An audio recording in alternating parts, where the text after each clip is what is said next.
Okay, so week 4, finally, I actually went pretty well positive right there. I went 12-4.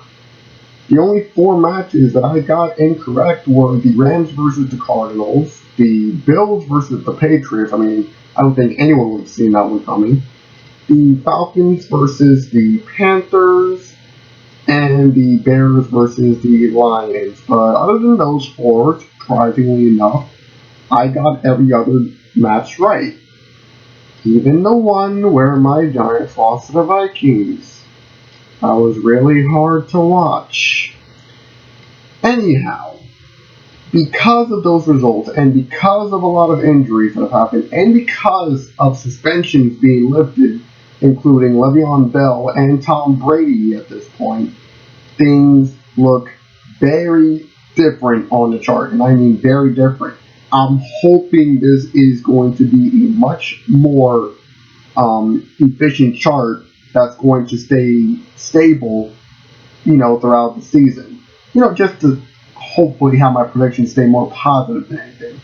So anyhow, these are the new results and the reasons why for each team and playoff stats. Cardinals 3-13. Their offense is okay, but their defense is in dire need of help. And seeing Carson Palmer having to go to concussion protocol, Drew Stanton, I don't believe is going to be a good backup. I don't think he's going to help the team be able to manage, even though they're already suffering as it is. Unless Bruce Arians can pull something off with the Cardinals, I don't really see a way for them to do any better. Atlanta Falcons, the thrashing they put on the Panthers was so shocking. That was unbelievable. So clearly their offense is highly stable. Their weakness at the moment is potentially defense, strong defenses. That doesn't count for a week 1 loss that they had to the Buccaneers. Clearly they were just getting their stuff together. But when it comes to teams that have super strong defenses, from this point on, I believe it's going to be the Falcons' downfall.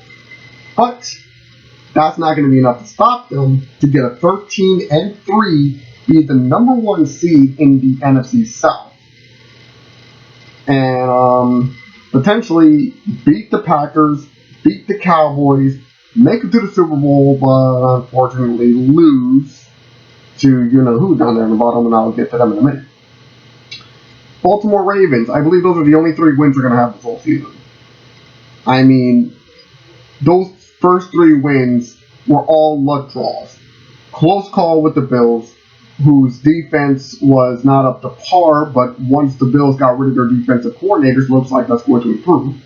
The Browns, who, despite getting the huge lead that they had on them, the Ravens just managed to get back simply because of turnovers. Jaguars, again, Jags had a lead on them, and the only reason they lost was because of turnovers. The Baltimore Ravens can't rely on that.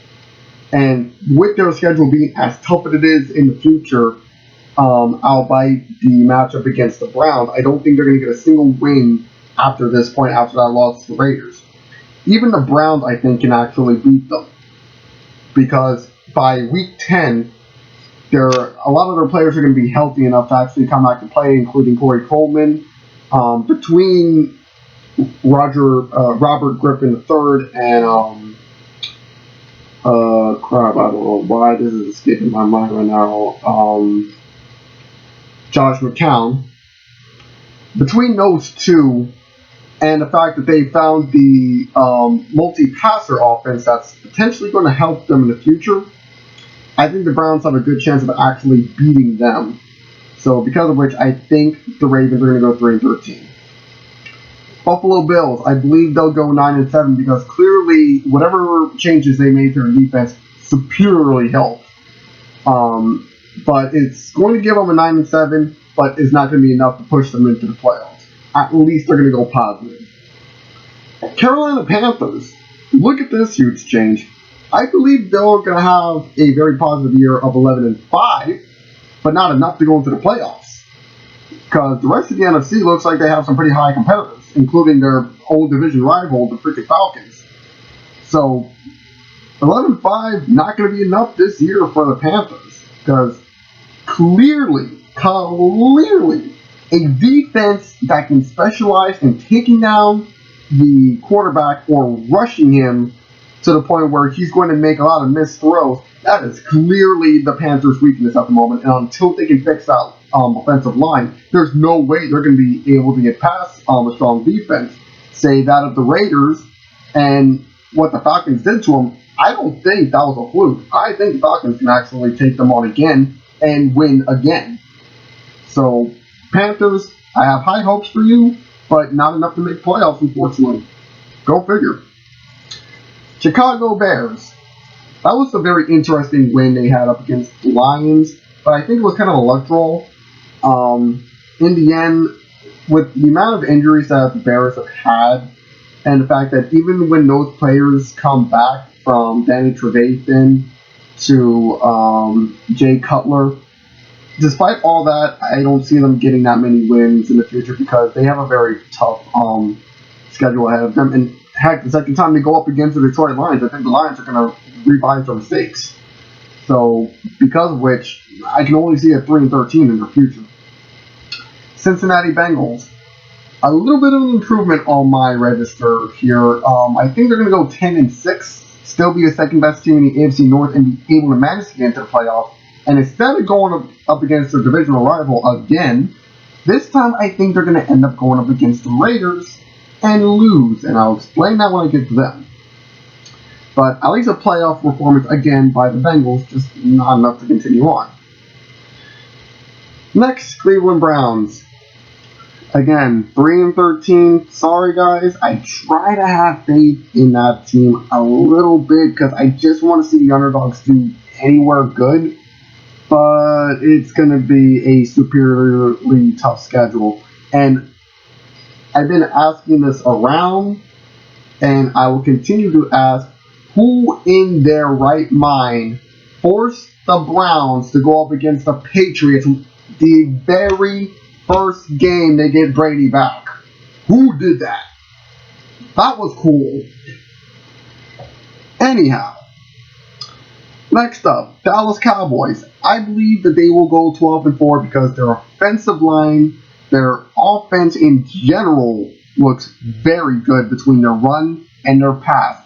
Clearly, they have no falter whether it's Dak Prescott or Tony Romo behind the reins of that amazing offense that they have. Their defense is substandard, but it's, well, I'm not going to say substandard. I'm going to say just slightly above average.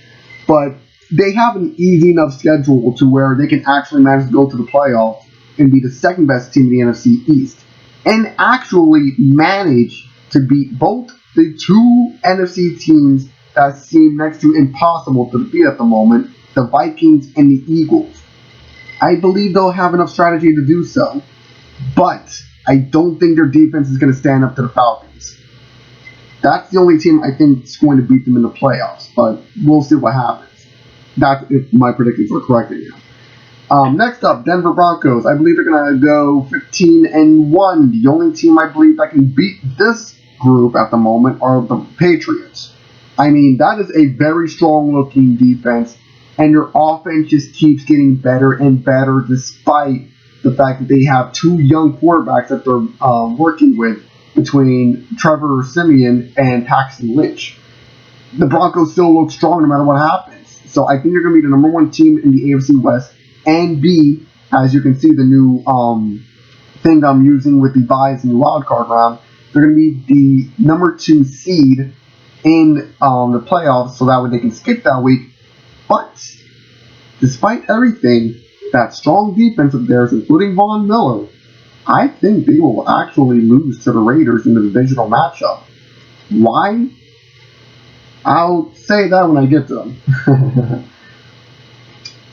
Next team is the Detroit Lions. I can only see them going 2-14. Their defense is beyond terrible at the current moment. Their defense is in crucial need of help. They can't keep people out of their end zone. What's even worse is they can't put together a good enough offensive drive that can keep them in the game per se. They can make drives, but it takes a little too much for them to pull it off. And with the schedule that they have, I just don't see the Lions really pulling anything off. So 2-14, unfortunately for them, that's all I can see them getting. Green Bay Packers. I believe you guys can get a 12-4, be the second best team in the NFC North, beat the Seattle Seahawks instead of the other way around, like in 2014. But I don't think the Packers have enough in order to beat the Falcons once they hit them. But that's just what I've seen so far. Their offense and their defense is good, but just not good enough so far to win the whole shebang. Houston Texans, I believe, will go 9-7, be the only team coming out of the AFC South, and then unfortunately losing immediately to the Pittsburgh Steelers because, let's face it, their defense doesn't have J.J. Watt. They're not going to have him for the rest of the season. Their offense is still in need of help. I just don't see them as a strong enough team to beat anybody in the playoffs. Like, as far as I'm considered, if you put the Texans actually up against anybody that I have predicted to go to the playoffs, or even the Panthers for that purpose, I think they will lose to all of them. I just don't see the Texans having that much improvement in them at the current moment. Next up, Indianapolis Colts. I see you guys having only 2 wins. Your defense. I said Detroit's was bad. Indy's defense is super atrocious. There's nothing there. They can't stop teams from beating them at the moment. They got 1 win up against the Chargers, I think through sheer luck. But at the end of the day, I don't think the Colts are going to have anything to really count on. Next up, Jacksonville Jaguars. I was having a lot of faith early on. Clearly, that's been fading. I was glad that they got that win internationally up against the Colts, but I don't think that's going to be enough to really push the Jags any further. Their offense still looks like it needs help. Their defense looks like it's just disorganized. So until I see improvement, all I can give them is 7-9, which clearly is not going to make the playoffs. Kansas City Chiefs, I also have at 7-9, and I'm not really pushing that because of the absolute demolition that they received from the Steelers. I'm only saying that because despite any other opponent I've seen them go up against, I haven't seen their offense, nor their defense for that matter, really show improvement. So I'm waiting for that. Los Angeles Rams, again, 7-9. This is a very confusing team to watch. I can't figure these guys out. The first 2 games, they're at home, and they couldn't score a single touchdown. But they go on 2 road trips, and they're scoring touchdowns like crazy. I can't figure this team out. It looks like the only reason that they are, in fact, winning, period, is because they're figuring out how to dissect weaker defenses, but I haven't seen them gone up against a strong one yet. So until I see them, beat a very notorious defense in some way, I don't see them going to the playoffs. But at least a better run than I previously predicted for Los Angeles. Miami Dolphins, I can only see a 5-11. And that's simply because this team is just not strong offensively, and their defense is mediocre at best. So 5-11 Dolphins. Sorry. Minnesota Vikings. Another positive team here, going 13-3, being the number 1 team in the NFC North, mostly due to the fact that A, their team is strong in pass rushing, and also with route shadowing. Their corners, their safeties are really, really good. Their offense is a good, quick offense where they can get guys open quickly, but that's what I was seeing up against the Giants. Now, once they start going up against tougher competition, that might be a little different. But I still see them making it to the playoffs, but I see them losing to the Cowboys. Because from what I'm seeing, I think the Cowboys can dissect anyone's defense well, but it just depends on which defense it is that they'll be able to triumph over, which is why I don't see the Cowboys making it to the Super Bowl. I just see them beating 2 of the more tougher NFC teams. So yeah, Vikings playoffs, just no playoff win. New England Patriots. I believe that shutout up against the Bills is going to be their only loss of the whole season. I mean, that was just not Patriots Day, but now they have Brady back. They might potentially get Gronk back, if not just limited in their first game with him back. Of course, up against Port Cleveland again. Who made the schedule? But in the end, I think they're going to be really good. I think they're going to be the number one team in the AFC East and get the number one seed, which means they'll have home field advantage throughout the playoffs.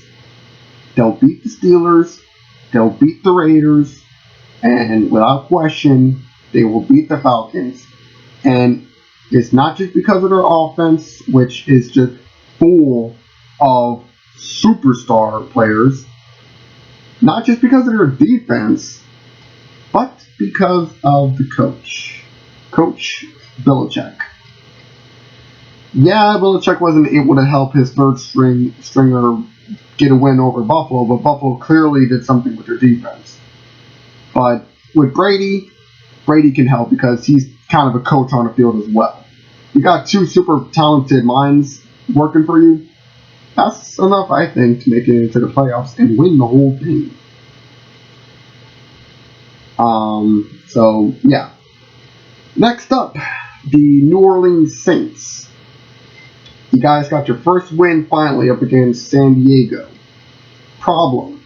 I can clearly see that the New Orleans defense is easy to get through. Their offense is still strong as it always been for a few years now, but their defense is still in need. Their defense needs to improve immediately if they want to make playoffs this season. That's why I only have them at a 6-10. They can get teams that's defense are not as strong, but when it comes to their own defense, they need to improve that. They don't want teams to be running over them. New York Giants. I really needed to see the result of that game with the Vikings in order to make a good judgment here. And after seeing it, I think we can go positive at a 9-7, but it's not going to be enough to make the playoffs. We are just a shamble of a defense. Our defense is just so sloppy. Our offense can't get up and running that quickly or efficiently throughout the entire game, especially with Beckham, unfortunately, being a bit of a distraction. I mean, Eli needs to start targeting a lot of his receivers in different ways. He needs to target Beckham a little less and start targeting not just Cruz and Shepard and potentially Harris if he's a receiver that's available, which I know he is at times. But he needs to also start aiming for the tight ends. And our run game needs to improve. But until then, I'm not seeing a playoff run for us this year, unfortunately. Now, at least we go positive in comparison to our roommates, the Jets. I believe they'll go 6-10 because I am unfortunately seeing that this team just knows how to lay eggs.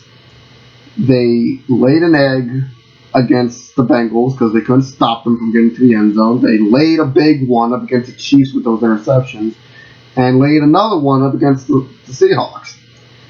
This thing is, in other words, you can almost fill a carton for a dozen eggs with the amount of eggs this team is going to be laying.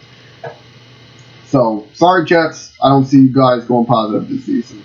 You need to improve on your offensive execution. Your offense is good, but its execution is bad at the moment. And defense needs improvement as well. Oakland Raiders. I see a really, really positive year for you guys. Derek Carr is a darn good quarterback with a good offensive line in front of him. And defense, not bad. I think the Raiders this year are going to be the second best team in the AFC West behind the Broncos. They will beat the Bengals. They will beat the Broncos, and the reason why I believe that is that despite the fact that the Broncos have the superior defense, there's no denying that over the Raiders. The Raiders' offense is going to still be able to get over that, on top of the fact that the Raiders' defense could actually really take advantage of an offense that's still working out quarterbacks. I mean, yeah, last season I was kind of the same situation with the Broncos, with the fact that they had half Brock Osweiler, half Peyton Manning, and it was kind of a struggle there. But at the same note, they were going up against teams that offenses could not stop their defense. I think the Raiders have a line that can stop it enough in order for them to execute a surprising win, but not enough in order to beat the Patriots. So there's that. Philadelphia Eagles, I say a darn good year in front of you guys. The only team I think that's going to be able to beat them is the Cowboys at this point. But of course they had a bye week, so I'm going to kind of need to see their performance up against the Lions, which I believe they'll just demolish at that point. But really, I think they're going to go 15-1, lose only to the Cowboys twice. Not twice during the season, twice during season and playoffs. That's the only result I can see with the Eagles at the moment. Next up is the Pittsburgh Steelers, who I believe will be 13-3. I believe they'll be the number one team in the AFC North. Eagles, number one team in the East, NFC East, clearly. But anyway, and also be number one seed, getting home field advantage. Again, losing to the Cowboys, but either way. Steelers, I believe they're going to go 13-3 because that game up against the Eagles, I think the team just didn't really know what to expect, actually. I think they were actually caught off guard. They didn't expect the Eagles to be that tough. I was certainly caught off guard, and I think everyone else was too. Reason being, the Eagles had beaten two weak teams prior to going up against the Steelers. They only beat the Browns and the Bears, which is not much of a feat to call. So I think they were caught a little off guard, but I don't think they will be any point in the future except up against the Patriots. And like I said a couple times before, I think you're just going to give a courtesy win to the Browns at the very end of the season because they know they're not going to get home field advantage. But either way, I see them beating the Texans first round of the wild card, but losing to the Patriots in the divisional matchups. Then comes the San Diego Chargers, who I can only see having a 6-10. Their offense looks okay. Their defense needs a little bit of improvement. I'm not seeing them do strongly against good defenses. I mean, crap, even Indianapolis was able to beat them, and that defense is pretty bad at the moment. So at the moment, I can't say the Chargers are going to be positive. I can only predict a 6-10 for them.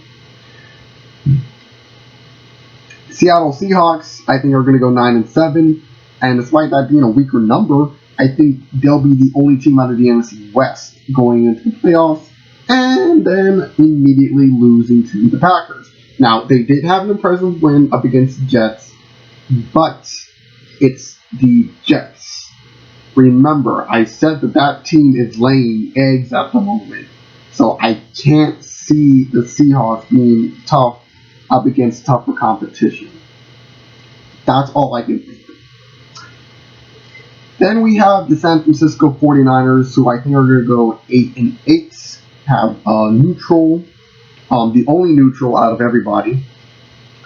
And the reason why is it's hard for me to dissect them. Seeing them tomorrow night up against the Cardinals is going to be hopefully without Hurricane Matthew screwing everything up. Hopefully, if I can see that entire game, I'll have a better idea of how good or bad the 49ers are, depending if they win or lose up against the Cardinals and by how much either way. So I'm going to need to investigate the 49ers a little more in order to have a better idea of them. Tampa Bay Buccaneers, I can only see a 2-14 because, my goodness, what the crap. The Cardinals, I could understand. The Broncos, I can understand. What was that up against the Rams? That last play by Jameis Winston did not make a crap of sense. You never walk in the middle of your drive like that, especially on fourth quarter. And when you have a timeout, you use that timeout when there's that little time left on the clock. What was that, Tampa? I couldn't figure that one out. And the fact that they're missing a lot of their better players, I think it's leaving them out of 2-14, even if they get them back. They have a tough schedule ahead of them. I don't see much happening for Tampa. Tennessee Titans, 2-14, only because the only really good part about the Titans at the current moment is their run game. They have 3 great runners they can rely on, and I said their names before, I'll say their names again. DeMarco Murray, Derrick Henry, their quarterback Marcus Mariota. Those are your most dependable players on that team, but run game is not the only thing that wins. You need everything else to click too. And unfortunately, I don't see them having that many wins at all this season. To go 2-14, until I see them beat a tougher team, I'll maybe give them a little more positive if they manage to beat the Dolphins and prove me wrong.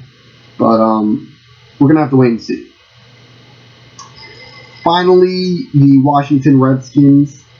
I believe they'll go 6-10 because they beat us. They beat the Browns. I think they'll beat the Ravens.